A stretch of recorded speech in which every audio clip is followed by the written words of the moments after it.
हमारा शरीर जो है विभिन्न कोशिकाओं से मिलकर बना है। कोशिका किसे कहते हैं? शरीर की सबसे छोटी इकाई को कोशिका कहते हैं। इकाई का मतलब होता है वह पार्ट जिससे कुछ बना हो। जैसे मान लीजिए कि हम बताएं बिस्किट, तो बिस्किट का यूनिट क्या है? बिस्किट किस चीज से बना है? गेहूं से अगर बना है तो उसकी इकाई हो गई गेहूं। तो हमारा शरीर जिस चीज से बना है उसको कहते हैं उसकी सबसे छोटी इकाई जो है वो कोशिका।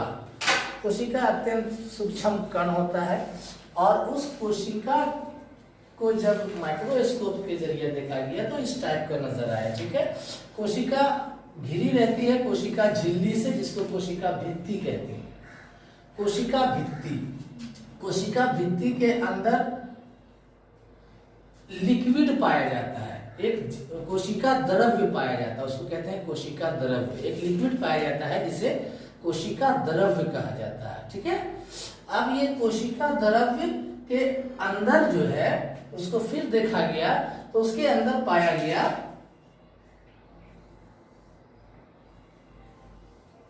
इस टाइप की संरचना पाई गई जिसको कहा जाता है क्रोमोसोम।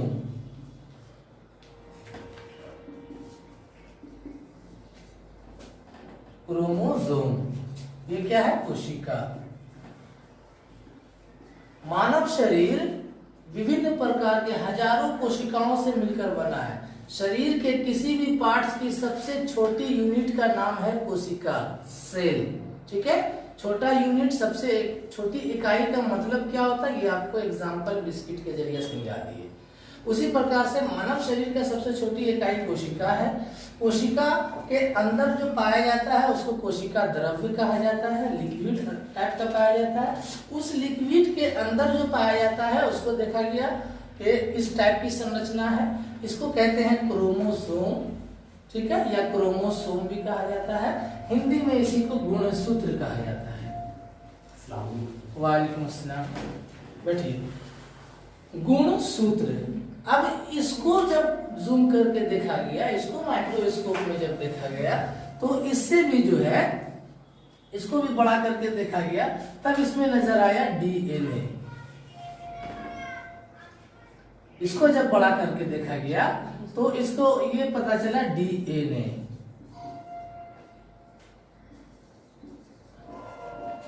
डीएनए और आरएनए जब इसके अंदर झांक कर देखा गया, इसे भी और माइक्रोस्कोप के जरिए बड़ा कर देखा गया, तब जो इसमें पाया गया वो पाया गया जीन। क्लियर है?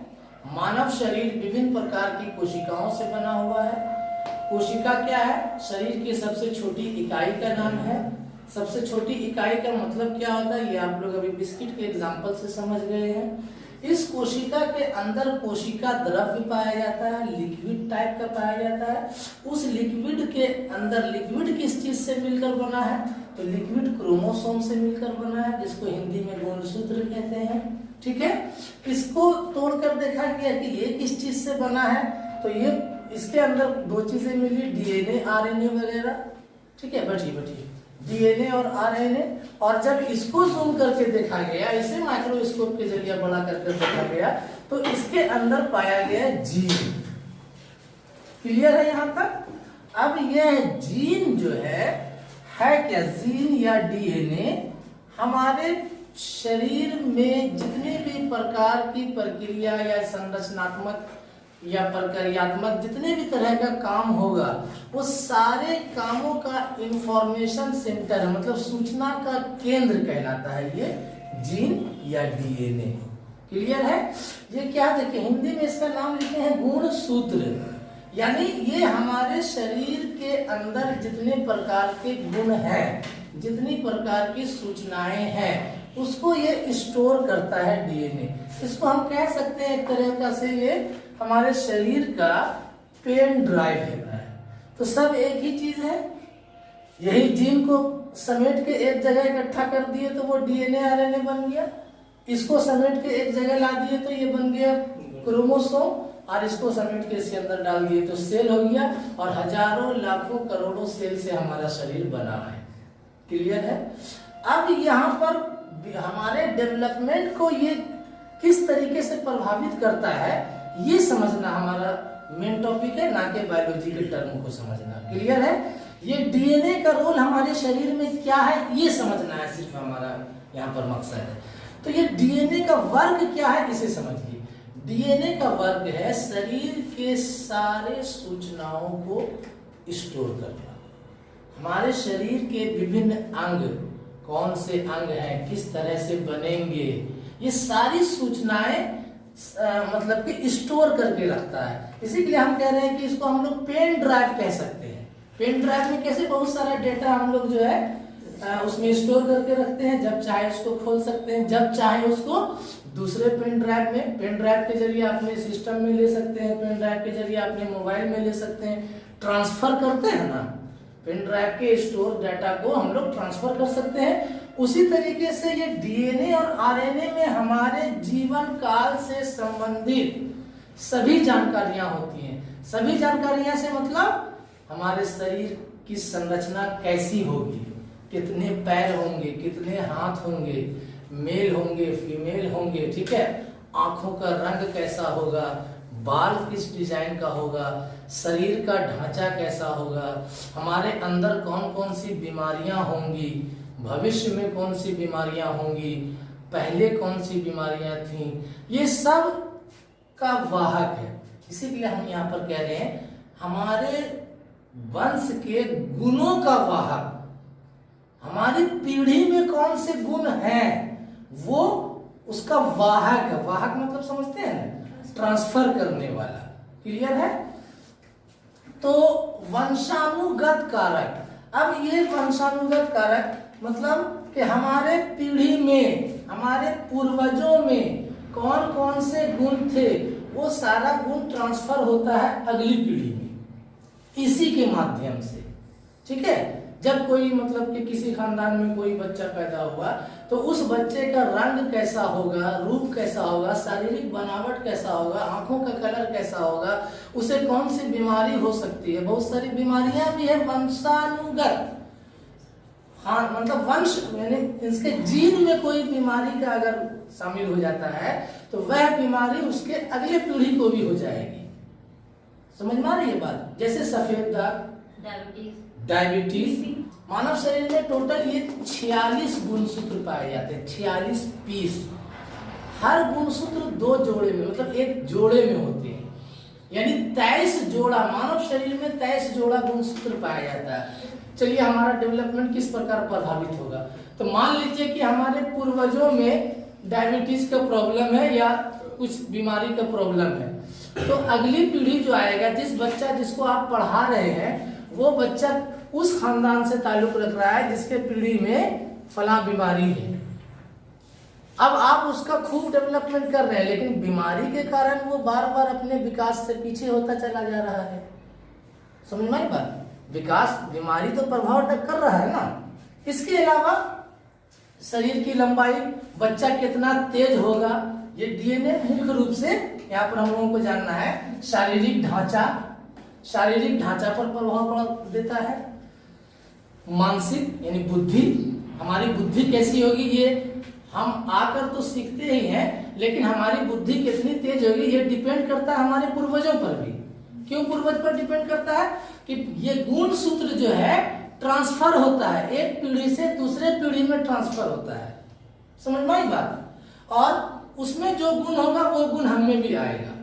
हम लंबे नहीं दिखते हैं, वो शक्ल मिलता है, पैदा हुआ बच्चा सब हम लोग देखने जाते हैं हॉस्पिटल, फुआ जाती है, मौसी जाती है, किस पे किया, किस पे, बाप की तरह लग रहा है, बेटा की तरह लग रहा है, ये तो मौसी की तरह लग रहा है, देखो तो नाक मौसी की तरह। ये गुण सूत्र ही हमारे विकास को प्रभावित करता है। किस प्रकार प्रभावित करता है?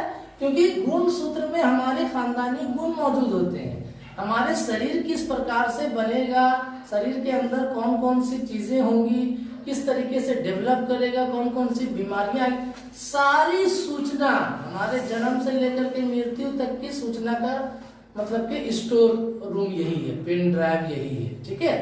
तो इसलिए हमारे विकास को ये प्रभावित करता है। कोई सोच ले कि हम बहुत महान साइंटिस्ट हैं, हमारा बेटा भी जो साइंटिस्ट बन जाएगा, ये उनकी भूल है। अगर आपके इस साइंटिस्ट होने का गुण आपके डीएनए में मौजूद है तब तो जरूर वो साइंटिस्ट बनेगा, उसको साइंटिस्ट वाला एनवायरनमेंट मिले या ना मिले। ठीक है, ये गुणसूत्र क्या बताता है कि हम मानव जाति के हैं, मानव जाति के सभी गुण इसके अंदर मौजूद होते हैं। हमारा जो बच्चा पैदा होगा तो उसको भी 5 उंगली ही होगी, 2 हाथ ही होगा। समझ में आई बात? ये मानव जाति के गुण को ट्रांसफर करता है। तो मानव जाति के गुणों में थोड़ा सा बुद्धि का भी गुण आ जाता है, शारीरिक ढांचे का भी गुण आ जाता है। तो रंग, रूप, बाल, आंख वगैरह, शारीरिक बनावट, गठीला या सुडौल या दुबला, ये जो है ये इस पे डिपेंड करता है। खूब खाते, बहुत ऐसा फैमिली को आपने देखा होगा, अच्छे खाते पीते, आर्थिक स्थिति संपन्न परिवार है, लेकिन उसके यहाँ के सभी लोग पतले पतले हैं। और कहीं देखिएगा कि सभी लोग मोटे मोटे हैं। समझ में आई बात? वो भी डिपेंड करता है उनके हायरार्की सिस्टम पे, मतलब हेरिडिटी सिस्टम पे, उसके वजह से। तो वंशानुगत कारक हमारे विकास को इस प्रकार प्रभावित करता है कि हमको बहुत अच्छा माहौल भी मिल गया।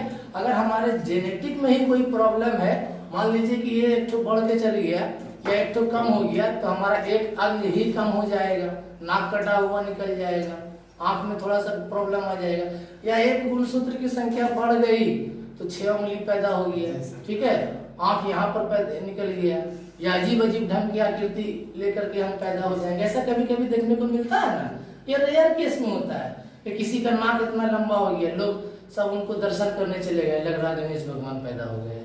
ठीक है, किसी को 3 हाथ निकल गया, गाय माता लोग, गाय लोगों को देखते हैं कभी कभी घुमाता है, उसको एक हाथ यहाँ पर से लटक रहा है, एक पैर। तो ये सब क्या है? जेनेटिक डिसऑर्डर के कारण होता है। ठीक है, जो अनबैलेंस हो जाता है इसकी वजह से। हम यहाँ पर सिर्फ ये देखेंगे कि हमारे विकास को कौन प्रभावित करते हैं। तो सबसे पहला फैक्टर है वंशानुगत। इस पर डिटेल चर्चा हम लोग करेंगे। आज सिर्फ इतना जानेंगे कि वंशानुगत कारक जो है, इसकी वजह से हमारे शरीर का रंग, रूप, आकार, शारीरिक बनावट, शारीरिक संरचना, गंभीर बीमारी, वंशानुगत बीमारी, इन सब चीजों का प्रभाव हमारे विकास पर पड़ता है। क्लियर है? दूसरा आ जाता है जैविक कारक। जैविक कारक, बायोलॉजिकल, हमारे शरीर की बनावट के वजह से भी जो है हमारा विकास प्रभावित होता है। जैसे अंतःस्रावी ग्रंथियां,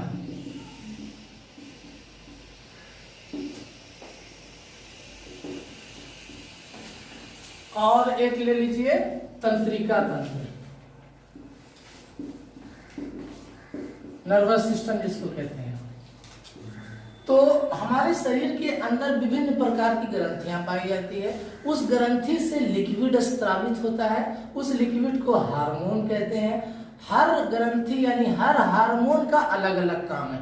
किसी हार्मोन का काम है शरीर की लंबाई को नियंत्रित करना, किसी हार्मोन का काम है खाने को पचाना, किसी हार्मोन का काम है नाखून को बनाना, किसी हार्मोन का काम है इसको बनाना।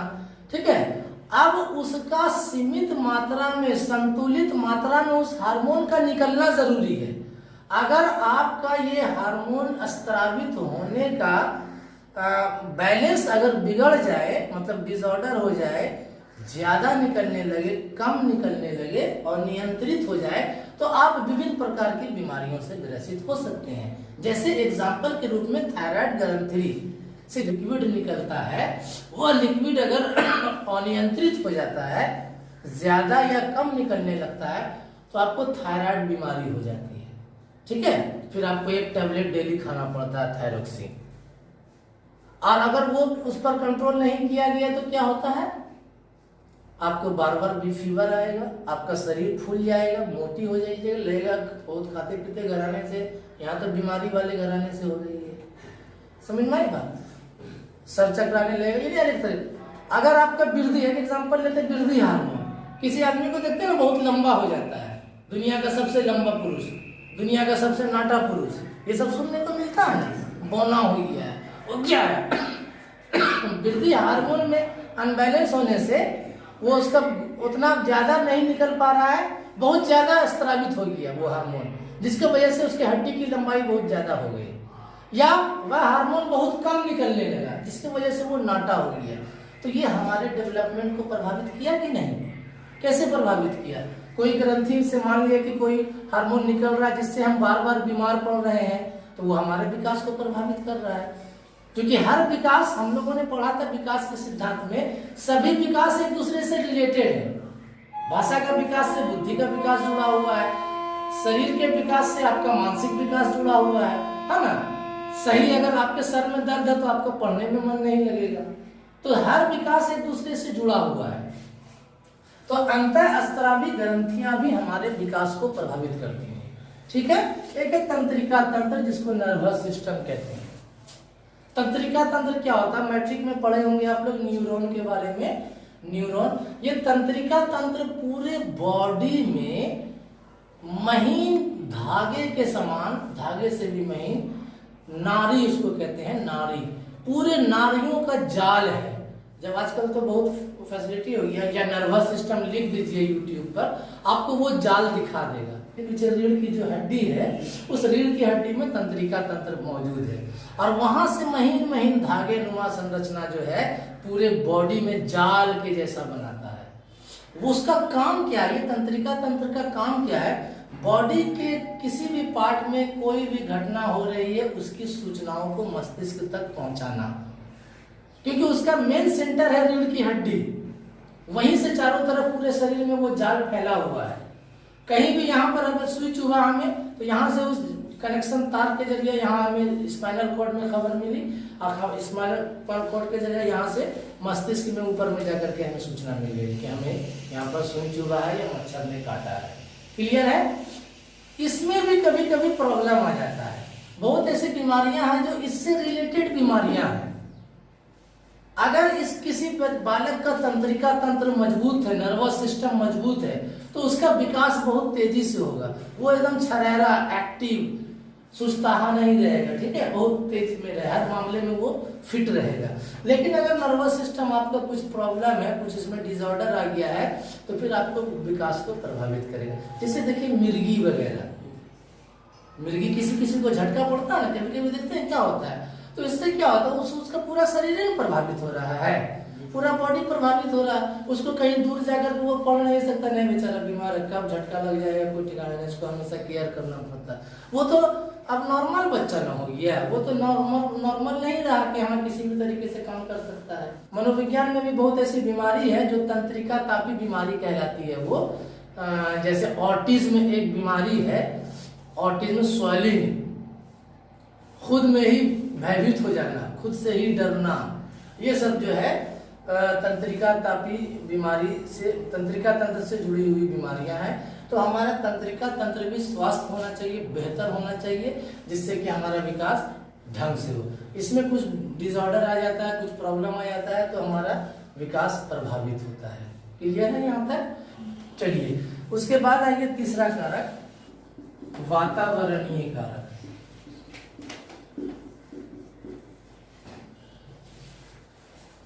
वातावरणीय, इन्वायरमेंटल, हमारे आसपास का माहौल भी हमारे विकास को प्रभावित करता है। तो अब वातावरणीय कारक को दो पार्ट में हम लोग पढ़ेंगे, एक गर्भ के दौरान और एक जन्म के बाद। वातावरण या पर्यावरण का मतलब क्या होता है, हमारे आसपास का चारों ओर का माहौल, है ना। तो जब बच्चा पेट में है तो उसके चारों ओर का माहौल कैसा है, और जब बच्चा बाहर आ गया तो उसका माहौल तो ये हो गया, रूम, दीवार, पंखा, लाइट, बत्ती, यही सब है। लेकिन पेट के अंदर उसका वातावरण क्या है, वो एक लिक्विड में तैर रहा है, एक लिक्विड होता है ना, उसके अंदर वो तैर रहा है। अंदर क्या है, अंधेरा है, खाना पोषण सब उसको उसी से मिल रहा है। अब अगर यही गड़बड़ है, मतलब माँ का लिक्विड ही गड़बड़ है, उसमें एसिड की मात्रा ज्यादा है, तब क्या होगा, बच्चे का विकास प्रभावित होगा। या मान लीजिए कि माँ का खान पान ऐसा है जो बच्चे को भी मिल रहा है, जो माँ खा रही है वही बच्चे को मिल रहा है।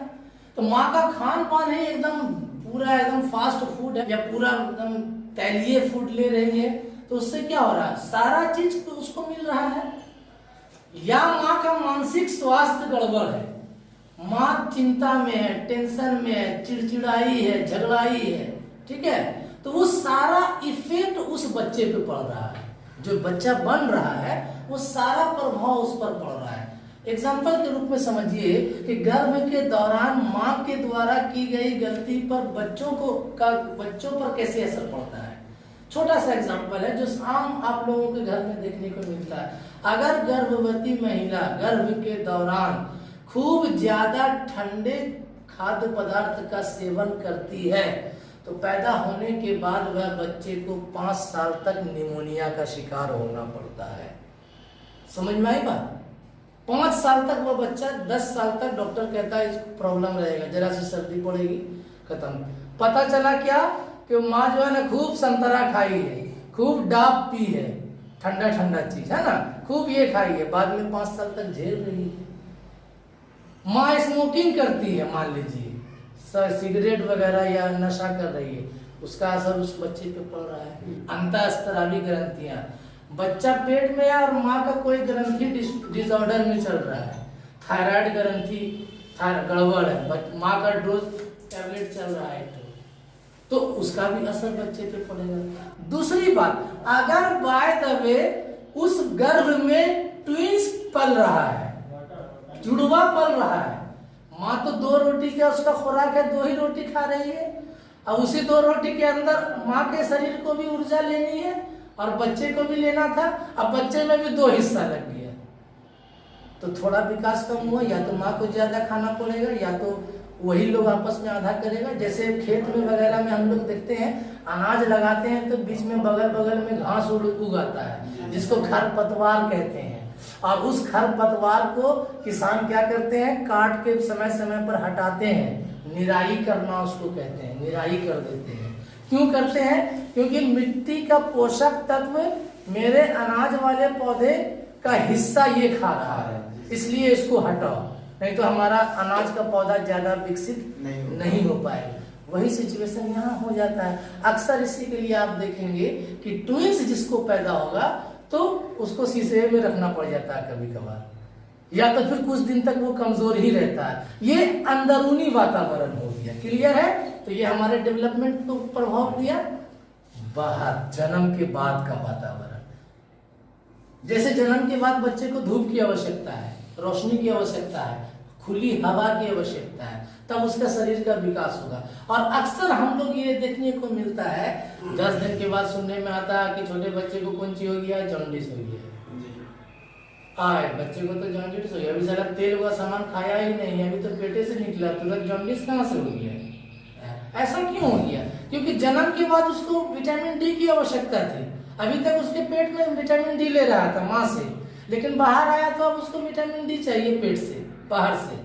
तो बाहर से विटामिन डी क्या खाएगा? अभी वो खाता थोड़ी ना, वो तो अभी सिर्फ फीडिंग करेगा। अब माँ के फीड में, दूध में विटामिन डी की मात्रा है कि नहीं है? नहीं है, तो उसको जॉन्डिस हो जाता है। तब कहता है डॉक्टर आपको दवा नहीं देता, जांच नहीं करता, जाइए धूप में रखिए ना एक हफ्ता, सुबह का धूप दिखाइए ना, हो जाएगा सही। ऐसा भी डॉक्टर सलाह देता है। तब हम छोटे बच्चे को जिसको जॉन्डिस का लक्षण पाया गया, उसे हम हफ्ता दिन सुबह का नॉर्मल धूप दिखाते हैं, उसके बाद धीरे धीरे कवर हो जाता है। समझ में आई बात?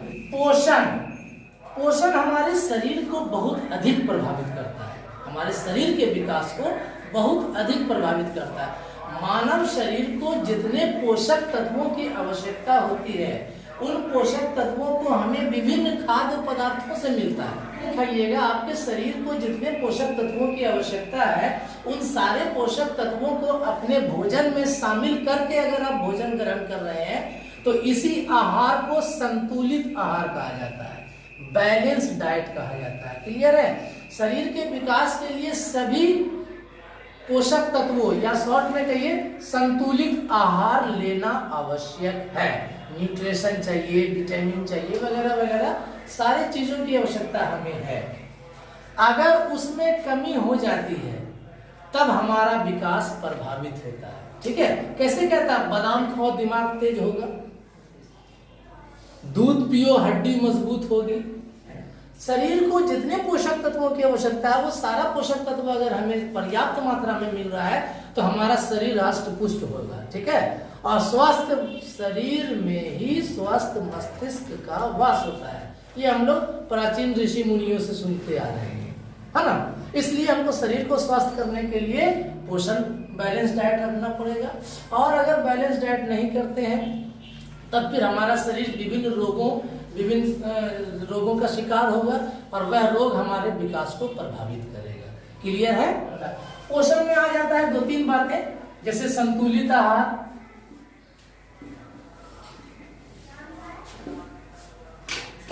वो सब नशा वगैरह, नशा का सेवन,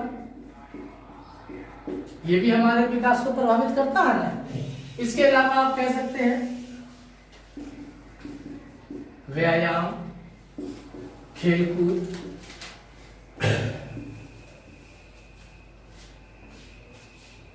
व्यायाम कितना अहमियत रखता है, व्यायाम से हमारा कितना चीज डेवलप होता है, ये हम क्या बताएंगे, हमसे अच्छा तो बाबा रामदेव बताते हैं।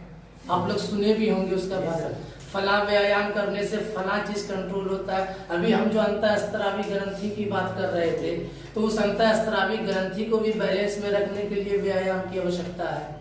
समझ में आ रही है बात? शरीर ध्यान स्मृति बढ़ाने के लिए भी व्यायाम है, यानी जिसको हम लोग आजकल योग कहते हैं। भारतीय संस्कृति में, भारतीय समाज में उसको, या भारतीय धर्मशास्त्र वगैरह में योग नाम दिया गया है। ठीक है। विश्राम व निद्रा,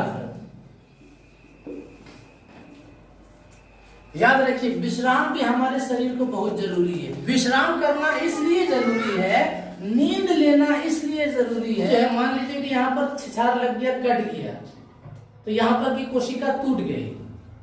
रात में क्या होता है, जब हम सोते हैं तो शरीर का बड़ा बड़ा पार्ट जो है वो काम करना रोक देता है, वो भी आराम करता है। ठीक है, इसीलिए ना कहा जाता है रात में कम खाइए। रात में कम खाने क्यों कहा जाता है? क्योंकि पाचन क्रिया रात में धीमी पड़ जाती है। क्योंकि रात में सोते हुए अवस्था में सारी क्रिया सिस्टम जो है बॉडी का काम करना बंद कर देता है। कोशिका जगता, चल अब मेरा काम है, अब तुम लोग सो, अब हम जगेंगे। कोशिका क्या करता है, जहां तहां पुरानी कोशिका उसको मारता है, हटाता है, नई कोशिका का निर्माण होता है।